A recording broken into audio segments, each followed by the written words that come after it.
वक्त हमें हमारे अपनों और परायों की पहचान कराता है। जी हाँ दोस्तों, मैं हूँ ज्योतिष मीनाक्षी और आइए जानते हैं कि कैसा रहने वाला है वृषभ राशि का अगस्त का महीना। दोस्तों, इस महीने यानी अगस्त के महीने में 4 महत्वपूर्ण गोचर होने वाले हैं। साथ ही साथ आपके राशि स्वामी 25 दिन के अंतर में 2 बार राशि परिवर्तन करेंगे। तो क्या असर पड़ेगा इन सभी गोचरों का आपकी राशि पर और आपके जीवन पर, आइए जानते हैं। दोस्तों, शुक्र देव अभी जुलाई के महीने में आपके तीसरे भाव में यानी कि कर्क राशि में विराजमान है और 31 जुलाई को वो प्रवेश कर जाएंगे आपके चौथे भाव में, जहां पर वो युति बनाएंगे बुध देव के साथ और यहाँ पर वो बनाएंगे लक्ष्मी नारायण योग। इस युति से आपके जीवन में क्या प्रभाव आएगा आगे जानेंगे। साथ ही साथ दोस्तों, इसी महीने की 25 तारीख को शुक्र देव फिर से गोचर करेंगे और वो प्रवेश कर जाएंगे आपके 5वें भाव में। यहाँ पर शुक्र नीच के हो जाएंगे। इससे भी आपके जीवन में कुछ असर पड़ेगा, वो भी जानने की कोशिश करेंगे। तो आइए जानते हैं क्या क्या घटनाएं घटेंगी आपके जीवन में इस महीने। दोस्तों, सबसे पहले शुक्र की गोचर की बात करते हैं। तो शुक्र देव जैसे ही आपके चौथे भाव में प्रवेश करेंगे, आप किसी समारोह में जा सकते हैं, आप अपने घर की साज सजावट पे खर्च कर सकते हैं, क्योंकि शुक्र चौथे भाव में दिग्बली हो जाते हैं। तो आप अपने घर की रख रखाव पे अच्छा खासा खर्च करेंगे। कोई नया फर्नीचर ले सकते हैं, कोई नया सामान ले सकते हैं घर के लिए। साथ ही साथ जो लोग वाहन और मकान की खरीदारी की सोच रहे हैं, उनके लिए भी ये समय बहुत बढ़िया है। आप नया वाहन खरीद सकते हैं, नया मकान खरीद सकते हैं और उस मकान में प्रवेश करने के लिए भी ये समय अच्छा है। दोस्तों, शुक्र के गोचर से आपके घर का माहौल तो बहुत अच्छा हो जाएगा। आपके परिवार में किसी समारोह का आयोजन हो सकता है, लेकिन शुक्र आपके छठे भाव के भी स्वामी हैं। तो जब छठे भाव का स्वामी चौथे भाव में आता है तो किसी न किसी तरह की जमीन या जायदाद से जुड़ी डिस्प्यूट दे सकता है। आपको आपके भाइयों से किसी तरह का डिस्प्यूट हो सकता है प्रॉपर्टी को लेकर। साथ ही साथ माता की तबीयत आपकी खराब हो सकती है, लेकिन ये सब कुछ थोड़े ही समय के लिए होगा, क्योंकि जैसे ही शुक्र प्रवेश करेंगे 25 अगस्त को आपके 5वें भाव में, यहाँ पर वो युति बना लेंगे केतु के साथ। इस वक्त आपकी लव लाइफ और शिक्षा पर क्या असर पड़ेगा, आइए जानते हैं। दोस्तों, शुक्र और केतु जब 5वें भाव में युति करेंगे तो कहीं ना कहीं आपकी लव लाइफ में एक झटका लगेगा। आप अपने पार्टनर से कटना शुरू कर देंगे। आपको उनके प्रति एक डिटैचमेंट की भावना आ जाएगी। हो सकता है कि आपको ऐसा लगे कि अब इस रिलेशनशिप में कुछ भी नहीं रखा, मुझे यहाँ से मूव कर जाना चाहिए। फिर लव लाइफ के लिए उनका नीच होना आपके 5वें भाव में और साथ ही साथ केतु जैसे एक हेडलेस प्लैनेट के साथ युति बनाना ये दर्शाता है कि कहीं ना कहीं आप जिस पुराने रिलेशनशिप में हैं वहां से आगे मूव करेंगे और एक नए रिलेशनशिप की तरफ बढ़ेंगे। हो सकता है कि आप किसी नए रिश्ते की तलाश में हो, तो वो भी आपकी इस महीने के आखिर तक पूरी हो सकती है। अब बात करते हैं कि वैवाहिक जीवन में क्या असर पड़ेगा। दोस्तों, वैवाहिक जीवन के लिए 7वां भाव देखा जाता है। 7वें भाव के स्वामी हैं आपके मंगल।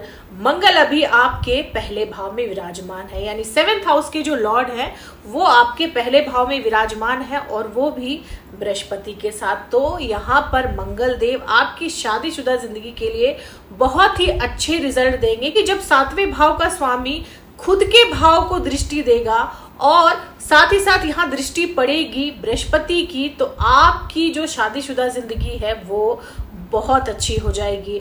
आप अपनी पत्नी या पति की केयर करने लगेंगे। आपका जो स्पाउस है वो आपको बहुत हेल्प करेगा, साथ ही साथ आपको मोटिवेट करेगा आगे बढ़ने के लिए। आप एक एनर्जी महसूस करेंगे जब आप अपने स्पाउस के साथ रहेंगे। कहीं ना कहीं वो आपकी ताकत बन जाएगा। लेकिन 26 अगस्त को मंगल देव यहाँ से गोचर कर जाएंगे आपके दूसरे भाव में, यानी अपनी राशि से 8वें हो जाएंगे। तो यहाँ पर मंगल देव कुछ खराब रिजल्ट भी देंगे। हो सकता है कि आपके जो स्पाउस हैं उनकी तबीयत खराब हो जाए या फिर आप दोनों में किसी तरह का कोई डिस्प्यूट, छोटा मोटा डिस्प्यूट हो जाए। हो सकता है कि ससुराल वालों को लेकर आपके और आपके पति या पत्नी के बीच में झगड़े होने शुरू हो जाए, लेकिन ये सब कुछ 26 अगस्त के बाद होगा। 26 अगस्त के पहले आपके और आपके स्पाउस के लिए बहुत ही बेहतरीन समय है, तो आप इस समय का पूरा सदुपयोग करें। अब आइए जानते हैं कि शिक्षा के लिए ये महीना कैसा रहने वाला है। दोस्तों, शिक्षा के भाव में केतु देव विराजमान हैं और 25 तारीख को गोचर करेंगे यहाँ पर शुक्र देव। तो विद्यार्थियों के लिए ये समय थोड़ा खराब है, क्योंकि केतु हेडलेस प्लैनेट है, तो यहाँ पर आपको वो कंफ्यूजन दे सकते हैं। आप कंफ्यूज हो सकते हैं अपनी पढ़ाई को लेकर, आप कंफ्यूज हो सकते हैं अपनी शिक्षा को लेकर, तो आपको कंसंट्रेट करने में परेशानी दे सकते हैं केतु यहाँ पर। लेकिन जब शुक्र यहाँ पर 25 अगस्त को आएंगे तो कहीं ना कहीं एक अच्छा माहौल बनाएंगे, क्योंकि शुक्र ऐसे तो नीच हो जाएंगे आपके 5वें भाव में, लेकिन क्योंकि शुक्र आपके पहले भाव के स्वामी हैं, आपके राशि स्वामी हैं, और जब वो त्रिकोण में आएंगे तो आपको अच्छे रिजल्ट देंगे शिक्षा के मामले में। आप हो सकता है कि एक प्लानिंग करना शुरू करें कि अब आपको आगे क्या करना है, और उसमें आपकी मदद कर सकती हैं आपकी माता या घर की स्त्रियां। तो आप अपने घर की स्त्रियों से या माता से सलाह मशवरा कर सकते हैं अपनी शिक्षा को लेकर, या फिर अपनी पढ़ाई में अपनी बहनों से, बुआ से या किसी स्त्री से मदद ले सकते हैं। आपको इससे फायदा होगा। अब बात करते हैं कि कैसा रहेगा आपका करियर, व्यापार और भाग्य। दोस्तों, आपके 10वें भाव में शनि विराजमान है और अभी वो वक्री हो रखे हैं, और अभी फिलहाल वो वक्र ही रहेंगे नवंबर तक। तो कैसे रिजल्ट देंगे शनि देव आपके करियर के लिए? दोस्तों, शनि देव वक्र है तो आपसे मेहनत तो करवाएंगे, आपको प्रयास करने पड़ेंगे, लेकिन सूर्य देव का भी गोचर हो रहा है इस महीने की 16 तारीख को, यानी 16 अगस्त को सूर्य गोचर करेंगे आपके 4थे भाव में, और सूर्य की सीधी दृष्टि पड़ेगी आपके 10वें भाव में। तो ये आपके कार्य क्षेत्र को कहीं ना कहीं ब्राइटनेस से भर देंगे। आपके जो काम रुके हुए थे वो अब होना शुरू हो जाएंगे। साथ ही साथ आपके जो सरकार से जुड़े मुद्दे थे वो सॉल्व हो जाएंगे। हो सकता है कि आपको सरकारी नौकरी मिल जाए। जो लोग अपने ऑफिस में अपने बॉस से परेशान थे, उनके बॉस पर उनका दबदबा बनेगा, और कहीं ना कहीं वो अपने काम से लाइमलाइट में आ जाएंगे, क्योंकि सूर्य की सीधी रोशनी पड़ेगी आपके 10वें भाव में। तो आपको चमका देंगे बिल्कुल आपके ऑफिस में। आप अगर किसी टारगेट को लेकर परेशान हैं, किसी सेल्स टारगेट को लेकर परेशान है, तो इस महीने आप अपना टारगेट ही नहीं, उससे कहीं ज़्यादा अचीव कर लेंगे। साथ ही साथ दोस्तों, आपके कलीग आपकी तारीफ करेंगे। आप कहीं ना कहीं अपने काम से लोगों को अपनी तरफ आकर्षित कर लेंगे। लोग आपके काम की तारीफ करेंगे आपके कार्यालय में।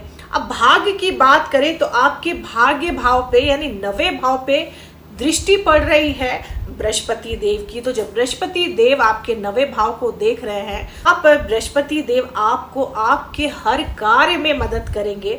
आपकी मदद बृहस्पति देव ठीक उसी तरह करेंगे जैसे एक पिता अपने बच्चे को मार्गदर्शन करता है। बृहस्पति देव आपकी हर कठिनाई को दूर करने का काम यहाँ पर करेंगे। क्योंकि शनि वक्री है तो आपको मेहनत करनी पड़ेगी, लेकिन वो मेहनत करने की शक्ति और आपके मस्तिष्क को आत्मविश्वास देने का काम करेंगे बृहस्पति देव यहाँ पर बैठकर।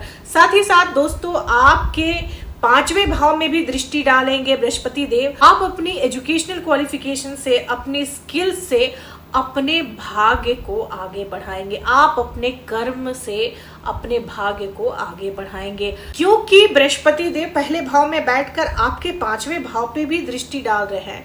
तो आपकी जो स्किल्स हैं, आपकी जो एजुकेशनल क्वालिफिकेशन है, उसमें भी बढ़ोतरी होगी, और उससे कहीं ना कहीं आपको मदद मिलेगी आपके कार्य क्षेत्र में, और जिस वजह से आपको काम मिलेगा और उस काम में आपकी तारीफ भी होगी। दोस्तों, मंगल आपके 12वें भाव के भी कारक हैं, और 12वें भाव का कारक पहले भाव में बैठा हुआ है, लेकिन बृहस्पति के साथ युति बना रहा है। तो यहाँ पर कहीं ना कहीं आपको व्यर्थ के खर्चे, आपको व्यर्थ के भाग दौड़ भी मंगलदेव करवा रहे हैं, क्योंकि 12वें भाव के स्वामी हैं और पहले भाव में बैठे हुए हैं। तो आपके जो एक्सपेंसेस होंगे, आपके जो खर्चे होंगे वो बढ़ जाएंगे। ये खर्चे आप खुद पे कर सकते हैं या अपनी फैमिली पर भी कर सकते हैं। लेकिन जैसे ही मंगल देव आपके दूसरे भाव में प्रवेश करेंगे, यानी कि मिथुन राशि में प्रवेश करेंगे, ये खर्चे कम हो जाएंगे 26 अगस्त के बाद। 26 अगस्त तक हो सकता है कि आपके एक्सपेंसेस आपकी कमाई से ज़्यादा हो। अब बात करते हैं व्यापार का, इन्वेस्टमेंट का, कि कैसा रहने वाला है आपका व्यापार। आप इन्वेस्टमेंट कर सकते हैं या नहीं कर सकते हैं। दोस्तों, इन्वेस्टमेंट के लिए यह महीना 25 तारीख तक बहुत बढ़िया है, जब तक शुक्र आपके चौथे भाव में है, क्योंकि शुक्र आपके पहले भाव के स्वामी हैं और चौथे भाव में बुध के साथ युति बनाएंगे, साथ ही साथ सूर्य के साथ भी युति बनाएंगे। तो आप जो भी इन्वेस्टमेंट करेंगे उसमें आपको चौतरफा फायदा होगा। लेकिन जैसे ही शुक्र का गोचर आपके 5वें भाव में होगा, वो भी केतु के साथ, आपको कहीं ना कहीं अपने इन्वेस्टमेंट को लेकर सावधान हो जाना चाहिए, क्योंकि राहु आपके 11th हाउस में है। तो राहु आपको लाभ तो दिलवाएंगे, लेकिन ये लाभ हो सकता है उल्टे सीधे तरीके से आप प्राप्त करने की कोशिश करें। और जब शुक्र 5वें भाव में नीच के हो जाएंगे तो आपको कहीं ना कहीं अपने इन्वेस्टमेंट को लेकर सतर्क हो जाना चाहिए। आप बहुत सोच समझकर अपना पैसा कहीं भी लगाएं, नहीं तो आपको लॉस भी हो सकता है। अब बात करते हैं व्यापार की। तो व्यापार में आपको बहुत मुनाफा होगा, क्योंकि राहु 11वें भाव में है और अभी फिलहाल वो यही रहेंगे। और राहु जब 11वें भाव में होते हैं, उनका एक ही मकसद होता है कि मुझे लाभ कमाना है और बहुत सारा लाभ कमाना है, और वो ऐसा कमाते भी हैं। यानी आप राहु की मदद से बहुत लाभ कमाएंगे। और साथ ही साथ आपके 10वें भाव में क्योंकि दृष्टि पड़ रही है 3 शुभ ग्रहों की, यानी सूर्य की, शुक्र की और बुध की, इस वजह से आप अपने कर्म से, यानी आप अपने व्यापार से बहुत लाभ कमाने वाले हैं इस महीने। लेकिन दोस्तों, बुध देव वक्री हो रहे हैं 5 अगस्त को, और 22 अगस्त को ये वापस से कर्क राशि में वक्र हो जाएंगे। उसके बाद आपको अपने बिजनेस में या इन्वेस्टमेंट में बहुत ही सावधानी रखने की जरूरत है। जो भी बिजनेस करते हैं उसके अकाउंट से रिलेटेड आपको बहुत ही सावधानियां बरतनी है। आपको उसमें कोई भी कंफ्यूजन या गड़बड़ी नहीं करनी है, नहीं तो ये आपके लिए परेशानी खड़ी कर सकते हैं। बुध देव 29 अगस्त तक वक्र रहेंगे, उसके बाद ये फिर से अपनी सीधी चाल चलनी शुरू कर देंगे। जैसे ही बुध वक्री होंगे, आपको अपने इन्वेस्टमेंट और व्यापार में थोड़ा सावधान रहना है। आपको कोशिश ये करनी है कि आप कोई भी ऐसी मिस्टेक ना करें जिसकी भरपाई आपको लॉस से करनी पड़े। तो दोस्तों, ये थी वृषभ राशि की इस महीने की एनालिसिस। अब आइए जानते हैं क्या क्या एहतियात आप कर सकते हैं और ऐसे कौन से उपाय हैं जिससे आप इस महीने अपने भाग्य में 4 चांद लगा सकते हैं। दोस्तों, केतु आपके 5वें भाव में है, तो आपको डिटैचमेंट दे सकते हैं अपने पार्टनर से, या फिर शिक्षा में आपका मन नहीं लग सकता है तो शिक्षा में मन लगाने के लिए आप गायत्री मंत्र का जाप करें प्रत्येक दिन 108 बार। कोशिश करें कि सुबह सुबह उठकर नहा धोआ कर आप ये जाप करें। आप अपने लव लाइफ को सही करने के लिए शुक्र देव के बीज मंत्र का भी जाप कर सकते हैं। यह जाप आप शुक्रवार के दिन सुबह कर सकते हैं या फिर शाम में भी कर सकते हैं। साथ ही साथ अगर आपको आपके व्यापार में या नौकरी में किसी तरह की परेशानी आ रही है तो आप शनिवार के दिन और मंगलवार के दिन, दोनों ही दिन हनुमान जी की पूजा करें, हनुमान चालीसा का पाठ करें। आपको आपके व्यापार में लाभ जरूर मिलेगा। दोस्तों, ये थी वृषभ राशि वालों के लिए अगस्त के महीने की एनालिसिस। अगर वीडियो अच्छी लगी हो तो चैनल को लाइक करें, सब्सक्राइब करें, शेयर करें, कमेंट करें और हमारे साथ बने रहने के लिए बेल आइकन जरूर दबा दें। दोस्तों, थैंक यू।